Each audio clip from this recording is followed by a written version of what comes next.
প্রেত সংকেত ৯১.৩ FM। এখানে গল্প নয়, সত্য ঘটনা বলা হয়। একটা অচেনা মেয়েকে সাহায্য করতে গিয়ে সেদিন আমি এমন কিছুর মুখোমুখি হয়েছিলাম যা আজও মনে পড়লে শরীর ঠান্ডা হয়ে যায়। রাত ১টা, নির্জন ৩ রাস্তার মোড়, আর আমার নাম ধরে ডেকে উঠেছিল এমন কেউ যে আদৌ মানুষ ছিল না। আমার বাসা নারায়ণগঞ্জ জেলার ফতুল্লা থানার বক্তাবলী ইউনিয়নের চর প্রসন্নগর গ্রামে। বর্তমানে আমি কুয়েতের সাদ আল আবদুল্লাহতে আছি। অনেকদিন যাবৎ ভাবছি লিখব, ফাইনালি আজ রাত ১২টা বাজে লেখা শুরু করলাম। আজ আমি আমার জীবনে ঘটে যাওয়া একটা সত্য ঘটনা শেয়ার করছি, যে ঘটনা মনে হলে এখনো আমার গায়ের লোম দাঁড়িয়ে যায়। ঘটনাটি ২০১৮ সালের জুন বা জুলাই মাসের হবে। আমার সঠিক তারিখ মনে নেই। তখন আমার বয়স ১৮। সত্য, এসএসসি শেষ করে কলেজ জীবন শুরু করেছি। ওই সময়ে আমি আর আমার বন্ধু আকাশ প্রায় সময়ই একসাথে আমরা অনেক রাত পর্যন্ত ব্যাটারি চালিত অটোরিকশা দিয়ে ঘুরতাম। বরাবরের মতো ঘটনার দিনও আমরা প্রায় রাত ১০টার পর আমাদের এলাকার পাশে বেদকা থেকে হালিম ছানা মালাই চা আর সিলি স্পেশাল চটপটি খেয়ে বাড়ি আসার জন্য রওনা হই। লিসেনার্সরা তো জানেনই, গ্রামে রাত ১০টা মানে গভীর রাত, তাই রাস্তা অনেকটাই ফাঁকা। বেদকা থেকে আমাদের এলাকার মাঝামাঝি একটা জায়গা, যাকে এলাকার সবাই অনিম চোর বলে চেনে। ওই জায়গায় আসার আগে একটা কালভার্টের সামনে রাস্তার ডান পাশে কিছু ছেলেদের দেখলাম অটো ঠেলে নিয়ে যাচ্ছে। কি হয়েছে জিজ্ঞেস করতে তারা বলল, অটোর চার্জ শেষ। তাদের বাসা বক্তাবলী। আমাদের বলল হেল্প করতে। সত্যি বলতে আমাদের গাড়িতেও চার্জ ছিল না, প্রায় শেষ পর্যায়ে। তাই তাদের বললাম আমাদেরও চার্জ নেই, সামনের স্ট্যান্ডে যদি কোনো গাড়ি পাই তাহলে পাঠিয়ে দেব। এই বলে তাদেরকে ওভারটেক করে সামনে আসতেই রাস্তার বাম পাশে একটি মেয়েকে দেখি হন্তদন্ত হয়ে সামনের দিকে হেঁটে চলেছে। বলে রাখি, অটোটা তখন আমি চালাচ্ছিলাম।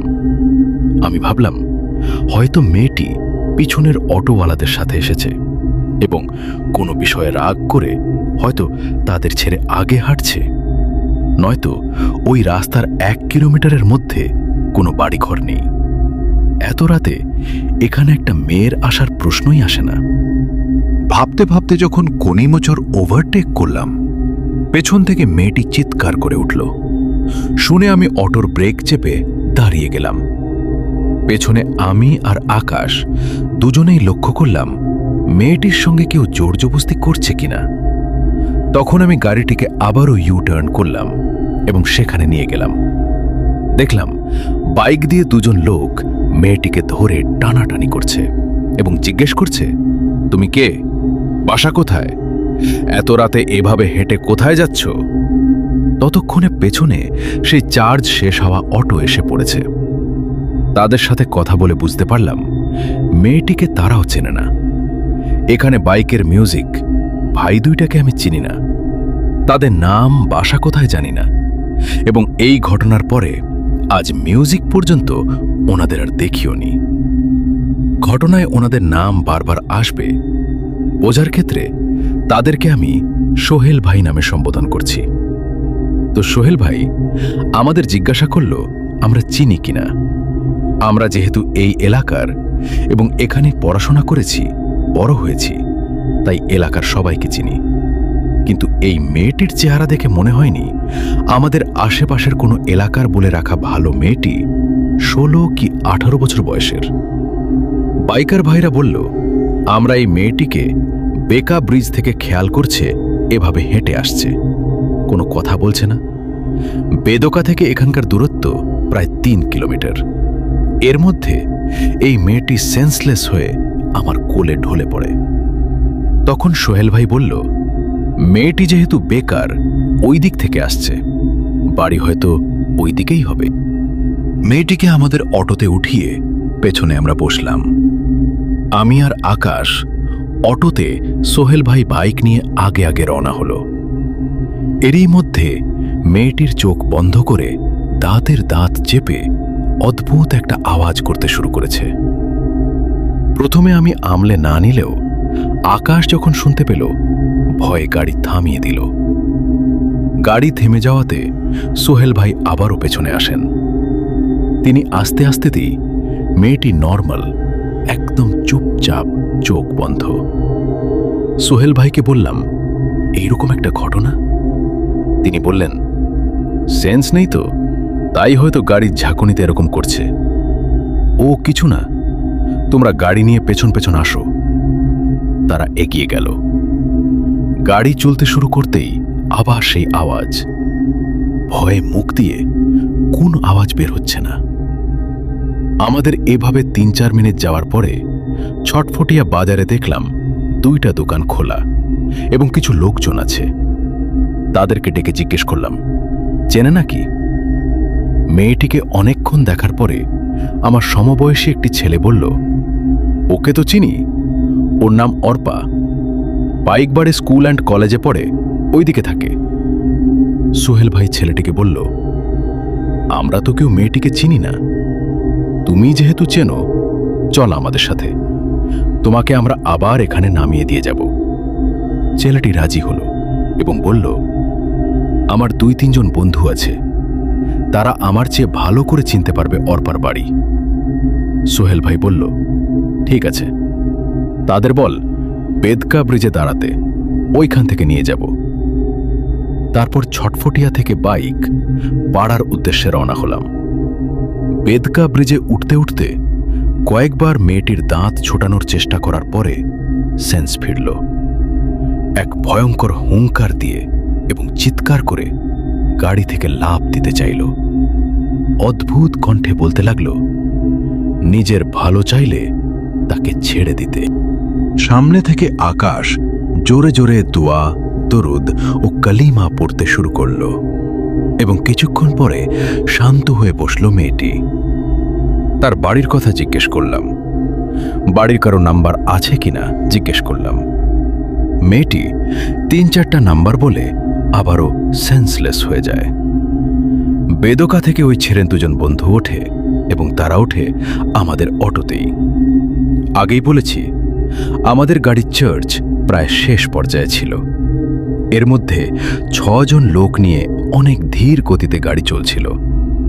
দেখতে দেখতে চলে আসলাম বাইকপাড়া স্কুল অ্যান্ড কলেজে।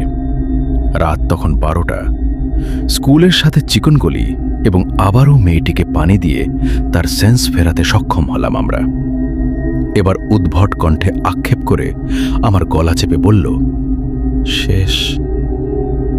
গাড়ি থামিয়ে বাকি সবাই মেয়েটিকে ছাড়াতে টানাটানি করছিল। 7 জনে মিলেও ওর হাত গলা থেকে ছাড়াতে পারছিল না। তারপর আকাশ আবার জোরে জোরে দোয়া, কালিমা পড়লে কোনো কাজ হচ্ছিল না। এবার অদ্ভুত এক হাসি দিয়ে উঠল মেয়েটি। সোহেল ভাই মেয়েটির গায়ে হাত দিয়ে সূরা ফাতিহা একবার, সূরা ইখলাস 3 বার পাঠ করলেন। মেয়েটি নরমাল হয়ে গেল। বাড়ির পুরো নাম্বার এবং এই রাস্তা দিয়ে সামনে গিয়ে মেইন রাস্তার বাম দিকে তাদের বাসা বলেই আবার সেন্সলেস হয়ে গেল। আমরা মেয়েটির বলা মিউজিক রাস্তায় তাকে নিয়ে যেতে লাগলাম এবং সেই নাম্বারে কল দিলাম। নাম্বার বন্ধ দেখাচ্ছিল। অনেকবার চেষ্টা করার পরেও আমরা পেলাম না। তারপর মেয়েটির বলা রাস্তায় এগিয়ে গিয়ে সামনের মেইন রোড পাই এবং যখনই আকাশ বামের দিকে যাবে তখনই ওই ছেলেগুলো বলল, সোজা যাও, সোজা, আমরা চিনি। এবার আমাদের এবং সোহেল ভাইয়ের মনে খটকা লাগলো, কারণ তারা কেমন যেন অনেক কিছু লুকাচ্ছে আমাদের কাছ থেকে। বারবার কার সাথে যেন মান ইজ্জতি সব। আমরাও তাদেরকে বললাম, এগুলো কোনো বিষয় না, মেয়েটির খেয়াল রাখবেন, বেঁচে থাকলে আবার দেখা হবে। এই বলে তাদের কাছ থেকে বিদায় নিয়ে চলে আসলাম। কি ভাবছেন? ঘটনা শেষ না, ঘটনা শেষ নয়। মূল ঘটনা ঘটে এখান থেকেই।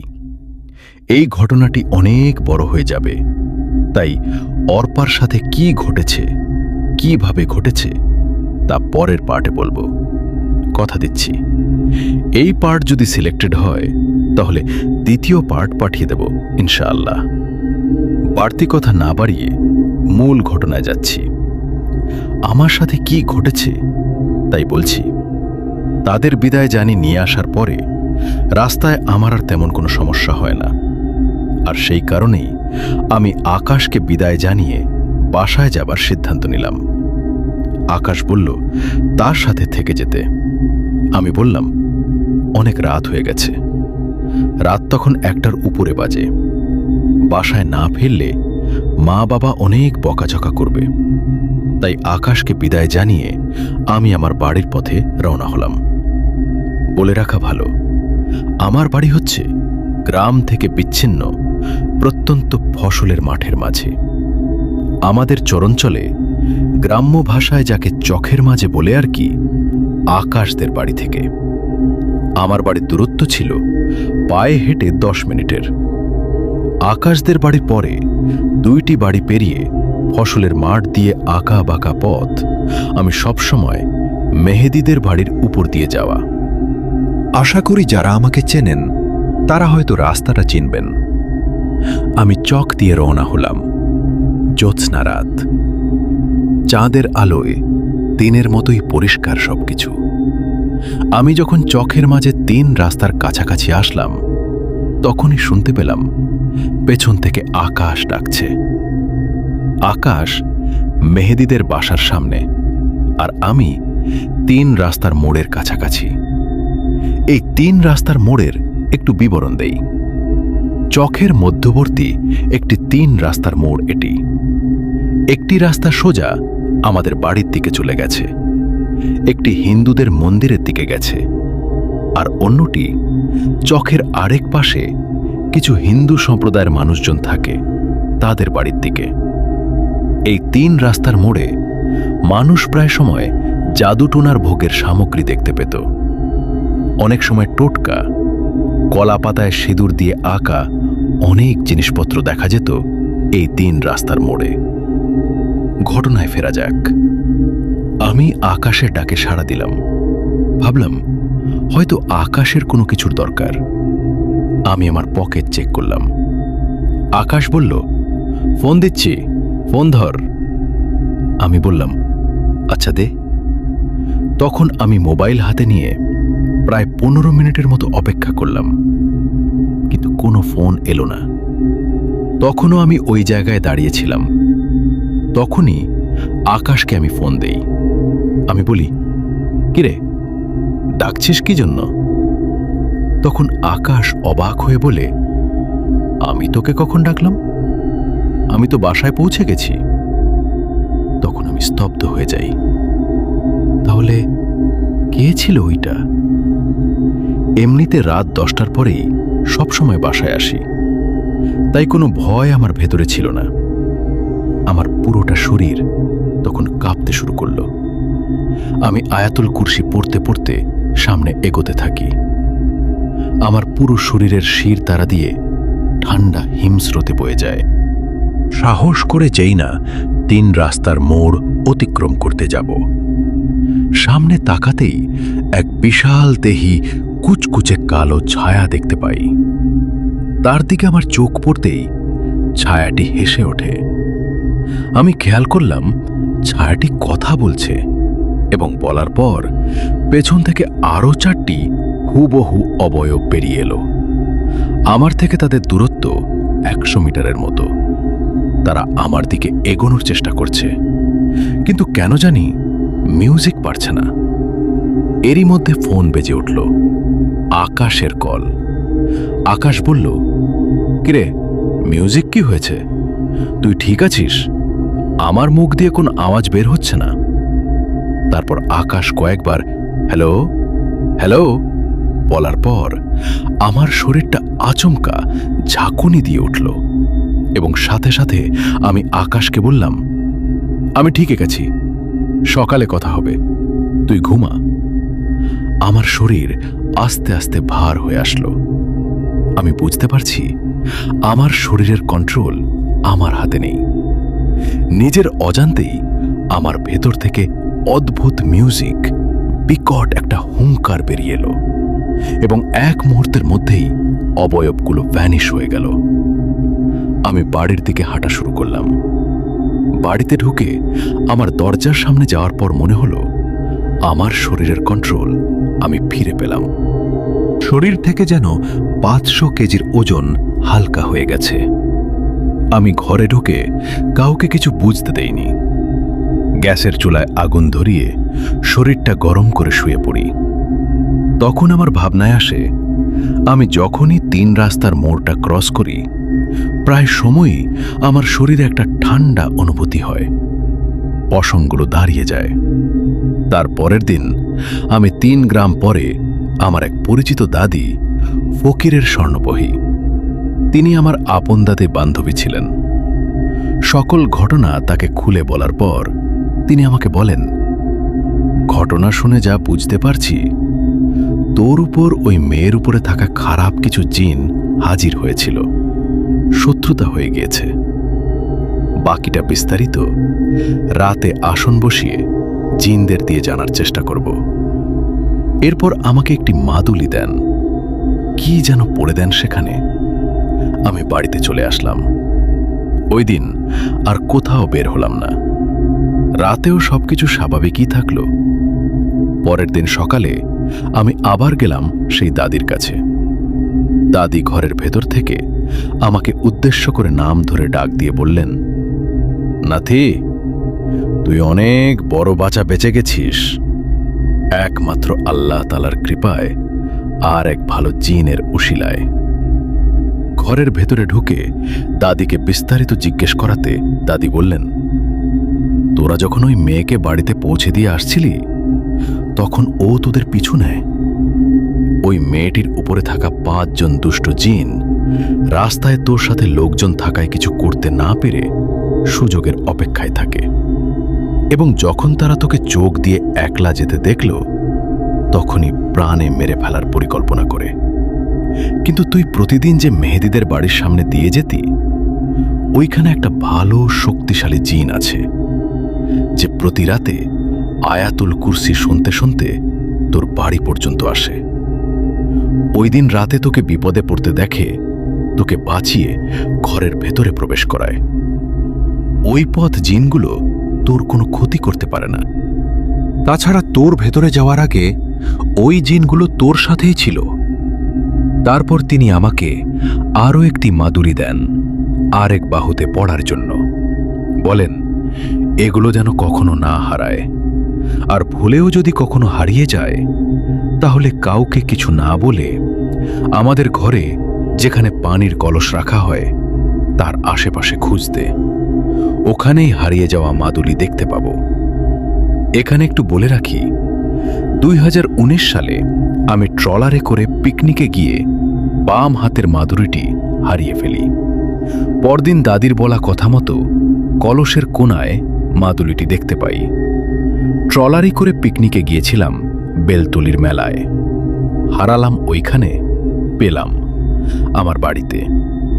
আমার সেই দাদি এখন বেঁচে নেই। সবাই তাদের জন্য দোয়া করবেন। ঘটনাটি আমার আর আকাশের কাছে এতদিন গোপন ছিল, আজ সবার সাথে শেয়ার করলাম। আমি কোনো প্রফেশনাল লেখক নই, তাই লেখায় অনিচ্ছাকৃত ভুল ত্রুটির জন্য ক্ষমা প্রার্থী।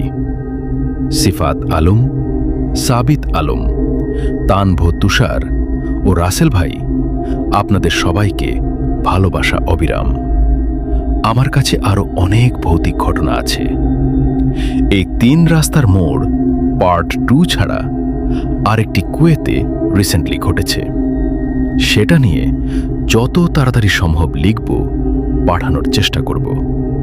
আমি নিজেই ব্ল্যাক ম্যাজিকের শিকার, এখনো অনেক অসুস্থ আছি। ইনশাআল্লাহ পর্যায়ক্রমে সবই ধীরে ধীরে শেয়ার করব। সেদিন ঠিক কি দেখেছিলাম আমি, কারা ছিল সেই 5টি কালো অবয়ব, আর অর্পার সাথে আসলে কি ঘটেছিল, সেই রহস্যের উত্তর লুকিয়ে আছে এই ঘটনার দ্বিতীয় পর্বে।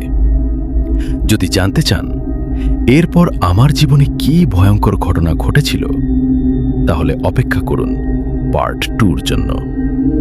আর গল্পটি যদি আপনার ভালো লেগে থাকে তবে ভিডিওতে লাইক দিয়ে চ্যানেলটি সাবস্ক্রাইব করে পাশেই থাকবেন। আল্লাহ হাফেজ।